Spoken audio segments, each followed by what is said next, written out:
Welcome to my new blog. তো আজকে এই এত রোদে ভাবলাম সকালবেলা একটু ব্রেকফাস্ট করবো। তো ব্রেকফাস্ট করতে গিয়ে দেখলাম যে গ্যাস ফুরিয়ে গেছে। তো তাই আজকে এই ডিমটা নিয়ে চলে এসেছি। এই 40 ডিগ্রি কি 42 ডিগ্রি তাপমাত্রায় এটাকে এখানে ফ্রাই করবো ছাদে। তো দেখি কতটা ফ্রাই হয়। ফেসবুকে যে ভিডিওগুলো দেখতাম ওটা কি আদৌ সত্যি কি মিথ্যে, চলো ট্রাই করা যাক। আমার ডিম আর এই হচ্ছে তাওয়া। এবার তাওয়াটা এখানে রাখবো, কিছুক্ষণ এটা গরম হবে।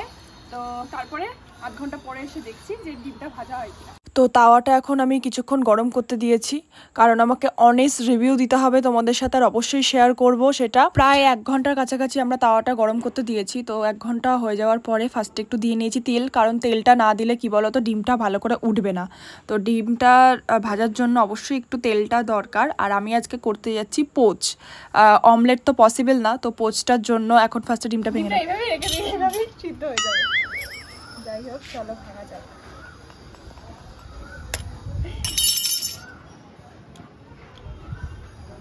দেখি এবার কতক্ষণে হয় এটা। 2 ঘন্টা ওয়েট করার পরে চলো দেখি ওটা এখন কি অবস্থা, আদৌ হয়েছে কি হয়নি, সকালের খাওয়াটা আমার হবে কি হবে না।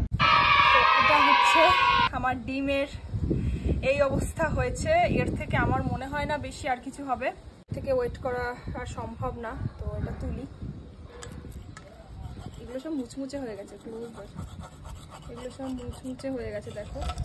সামনেই কিন্তু আমি শেয়ার করলাম কিভাবে আমি ডিমটা করলাম। তো তোমরা চাইলে কিন্তু অবশ্যই এটা করে দেখতে পারো। আর ফেসবুকে যেরকম দেখতে পাও না যে সঙ্গে সঙ্গে ঢেলে দিচ্ছে আর ফ্রাই হয়ে যাচ্ছে, সেটা কিন্তু কোনোদিনও পসিবল না। এটার জন্য তোমাকে মিনিমাম 3 থেকে 4 ঘন্টা সময় তো লাগবেই, তারপরে তোমার এইটুকু হবে।